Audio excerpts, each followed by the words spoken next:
এটা হলো আমার আদরের সোনু। এই বছরেরই মার্চ মাসের 16 তারিখে সোনু আমাকে ছেড়ে চলে যায়। তোমরা যারা আমার চ্যানেলে নিউ সাবস্ক্রাইবার, তোমরা হয়তো সোনুর বেশি ভিডিও দেখোনি। আমি এখন শুধু পুটুসের ভিডিওই পোস্ট করি, তাই আজকে ভাবলাম আমার সোনুর গল্পটাও তোমাদেরকে বলি। সময়টা ছিল 2024 সালের মে কি জুন মাস। আমাদের বাড়ির আশেপাশে অনেক বিড়ালই আছে। আমার মা যখন বাইরে মাছ কাটতে যেত কলপাড়ে, তখন অনেক বিড়ালই এরকম খেতে আসতো মাছ, আমার মা দিত খেতে। তো তার মধ্যেই একটা বিড়াল ছিল আমাদের সোনুর মা। সোনুর মাকে হুবহু কিন্তু ওর মতোই দেখতে ছিল। তো ওই বিড়ালটাকে আমরা অনেক দিন ধরেই চিনতাম। হঠাৎ করে একদিন দেখি বিড়ালটা তার 3টে বাচ্চাকে নিয়ে এসছে। 3টে বাচ্চাই ছেলে বিড়াল ছিল, আমার সোনুও ছিল তার মধ্যে। ওরা 3 ভাই ছিল। আমাদের পাশের একটা বাড়িতে ছাদে সোনুর মা আর কি ওদের 3 ভাইয়ের জন্ম দিয়েছিল। তো আমাদের বাড়িতে ওরা খাওয়া দাওয়া করতে আসতো। আমারও দেখে বেশ ভালো লাগতো। 3টে বিড়ালই খুব কিউট ছিল, সোনুর মাও অনেক কিউট ছিল। তো আমি ওদেরকে ছোটোর থেকেই বিস্কুট খেতে দিতাম বা অন্য কোনো খাবার দিতাম। মানে এটা একটা রেগুলার ব্যাপার হয়ে গিয়েছিল। সকালে ঘুম থেকে উঠে বাইরে গেলেই দেখতাম যে 4টে বিড়াল এসে বসে আছে। এরকমভাবে বেশ কয়েকদিন চলছিল। তো হঠাৎ করে একদিন একটা কুকুর সোনুর একটা ভাইকে মেরে ফেলে। মানে ওখানে 4টে বিড়ালই ছিল, তো এই কুকুরটা এসে হঠাৎ করে আর কি একটা ভাইকে অ্যাটাক করে। তো তারপর ওরা 2 ভাই রয়ে যায়, সোনু আর ওর একটা ভাই। পুরো ঘটনাটাই এত তাড়াতাড়ি হয়ে যায় যে মানে আমরা সামনে থাকতেও কিছু করতে পারিনি। একদমই ছোট বাচ্চা ছিল, ছটফট করতে করতে মারা গেছে একদম মুহূর্তের মধ্যে।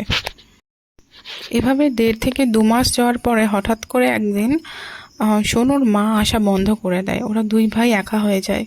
আমরা ভেবেছি হয়তো বাচ্চা দুটো একটু বড় হয়েছে, তাই হয়তো মা বিড়ালটা ছেড়ে দিয়েছে।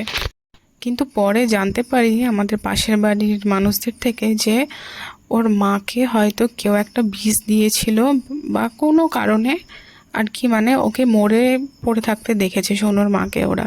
তো এইভাবে জানতে পারলাম যে ওর মা ওদেরকে ছেড়ে চলে যায়নি, ওর মা আসলে মারা গেছে। আর ওরা দুজন তখন অনেকটাই ছোট ছিল। তো তখনই আমি ওদের দুজনের নাম দিয়েছিলাম। একজনের নাম দিয়েছিলাম সোনু, যে বিড়ালটা আমার কাছে ছিল। আরেকটা ভাইয়ের নাম দিয়েছিলাম মনু। মনুর খুব বেশি ছবি আমার কাছে নেই যদিও, কারণ ওরা 2 ভাই এরকম আমাদের বাড়ির এখানেই থাকতো। তো ওদেরকে আমি রেগুলার খেতেও দিতাম। আমাদের সিঁড়ির কাছেই ওরা রাতে ঘুমাতো। হঠাৎ করে একদিন ওর ভাইটা, মানে সোনুর ভাই মনু, ও আসা বন্ধ করে দেয়। আর মনু এরকম বিড়াল ছিল, সোনু কিন্তু একটু মানে কি বলবো সাহসী ছিল। ও কিন্তু কাছে ডাকলে আসতো। মনু মানে ভীষণ পরিমাণে ভয় পেত। ওকে মানে টাচ করতে পর্যন্ত পারতাম না, মানে একদম পুরো হিস করে উঠতো। তো একদিন এরকম হঠাৎ করে মনু আসা বন্ধ করে দেয়। তখনই বুঝলাম যে মনুও নিশ্চয়ই মারা গেছে। এই যে ভিডিও ক্লিপটা দেখছো, এখানে এই যে বড় বিড়ালটা সোনুর মা, তারপর একদম সামনের দিকে ফ্রন্টে যে বিড়ালটা রয়েছে সেটা হচ্ছে আমাদের সোনু। আর যে বিড়ালটার মুখটা একদম দেখা যাচ্ছে না সেই বিড়ালটা হচ্ছে সেই প্রথম বিড়াল যে কিনা কুকুরের আটাকে মারা গেছিলো। আরেকটা বিড়াল হচ্ছে মনু। আর এটা হচ্ছে আমার সোনুর নেওয়া ক্লিপ। এটা প্রবাবলি ফেব্রুয়ারি মাসে নেওয়া ক্লিপ। তো তারপর সোনু একদমই একা হয়ে গিয়েছিল। মনু মারা যাওয়ার পরে আমি কিছুতেই আমার বাড়ির লোককে মানাতে পারছিলাম না যে আমি বিড়ালটা পুষবো, একদমই অ্যালাউ করতে চাইছিল না। তো আমি রীতিমতো ঝগড়া করে অনেক রিকোয়েস্ট করে তারপরে আমি সোনুকে নিজের কাছে পুষেছি। সোনু হচ্ছে আমার ফার্স্ট পেট। মানে এর আগে আমি কখনো কোনো পশু পাখি যাই বলো, আমি কখনোই কোনো কিছু পুষিনি। তো আমার সেরকম নলেজও ছিল না যে বিড়াল কিভাবে পুষতে হয়। তো ইন্টারনেট ঘাটাঘাটি করে সব কিছু করে তারপরে আমি মানে কিভাবে আমি ওকে রাখবো, কিভাবে রাখলে ও ভালো থাকবে, ওকে কী কী খাবার দেব, সব কিছু করে এইভাবে ওকে অনেক যত্নে রেখেছিলাম। আর এইটুকু একটা কিউট প্রাণী, আমার বাড়ির মানুষও ওকে না ভালোবেসে থাকতে পারেনি, আমরা সবাই ওকে অনেক অনেক ভালোবাসতাম। তারপর ফেব্রুয়ারি মাসের এই বছরে সোনুর ফ্লু হয়। আমি যেখানে ওকে চিকিৎসা করাতে নিয়ে গিয়েছিলাম ওখানে ডক্টর এবং অন্যান্য সবার মুখেই শুনছি যে এই রোগের জন্য, ক্যাট ফ্লুয়ের জন্য এই বছরে অনেক মানে ওই টাইমটাতে অনেক অনেক বিড়াল মারা গেছে। আর সোনুকে আমি বাইরে যেতে দিতাম, এমন না যে ও ঘরেই থাকতো সবসময়। দিনের বেলা বাইরে একটু ঘুরতো আর রাতে আমার সাথেই ও আমার ঘরেই শুতো বিছানাতে।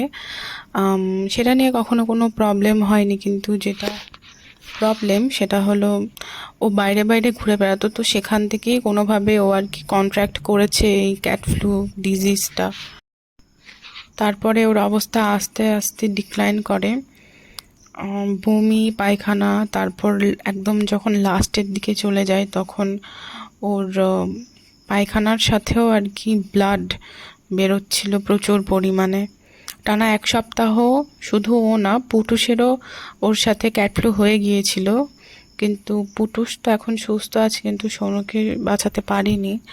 টানা 1 সপ্তাহ দুজনকে নিয়ে 2 বেলা করে স্যালাইন করিয়েছি, ইঞ্জেকশন করিয়েছি আমি আর আমার বাবা, মানে বিড়াল দুটোকে নিয়ে 1 সপ্তাহ টানা এরকম দৌড়াদৌড়ি করেছি। তারপর বাড়িতে এনে ওদেরকে খাওয়ানো, ওদের যত্ন করা, সব কিছু যতটুকু চেষ্টা করা যায় সবটুকু করেছি। তারপরে 16ই মার্চ সন্ধে 7:30টার দিকে সোনু মারা যায়। আর যেদিনও মারা যায় সেদিনকে ওর প্রচুর ব্লিডিং হচ্ছিল, ওকে রক্ত থামানোর ইঞ্জেকশনও দেওয়া হয়েছিল, বাট কোনো কিছুতেই কাজ হয়নি। তারপর পুটুস রয়েছে, পুটুসকে যত্ন করেছি অনেক কষ্ট করে, যাতে সোনুর মতো পুটুসও না চলে যায়। তো তারপরে অনেক সেবা শুশ্রূষার পরে পুটুস সুস্থ হয়েছে। ফ্লু থেকে সুস্থ হওয়ার পরে আমি পুটুসকে আর একদমই বাইরে যেতে দিই না, ও সবসময় ঘরেই থাকে। আর ওকে বাইরে ঘোরাতে গেলেও ওকে কোলে করে নিয়ে যাই, মাটিতেও পর্যন্ত পা রাখতে দিই না, এতটাই ওকে যত্ন করে রাখি। সোনু আমার ফার্স্ট পেট, কিন্তু ওকে দুর্ভাগ্যবশত ও আমার কাছে খুব বেশি দিন থাকতে পারেনি। খুব বেশি হলে 7 থেকে 8 মাস ও আমার কাছে ছিল। ওকে আমি খুবই ভালোবেসে ফেলেছিলাম, ইনফ্যাক্ট এখনও ওকে অনেক ভালোবাসি আর অনেক মিস করি, কিন্তু কি আর করা যাবে। তোমরা যারা যারা পেট পেরেন্টস আছো তারা এই কষ্টটা খুব ভালো করে বুঝবে, যাদের কিনা কোনো পেট, কোনো বাচ্চা এরকম মারা গেছে, কতটা ঠিক কষ্ট হয়। শোনো এখন নেই ঠিকই, কিন্তু ওকে আমি সব সময় মনে করি। এই যে দেখতে পাচ্ছ ছবিগুলো, এরকম আরও অনেক অনেক ছবি আমার কাছে আছে সোনুর। আর আমাদের যে হ্যাপি মেমোরিজগুলো আছে সেগুলো তো সবসময়ই মনে রাখবো। তোমরা সবাই প্লিজ প্রে করো আমার সোনু যেখানেই আছে ও যেন খুব ভালো থাকে।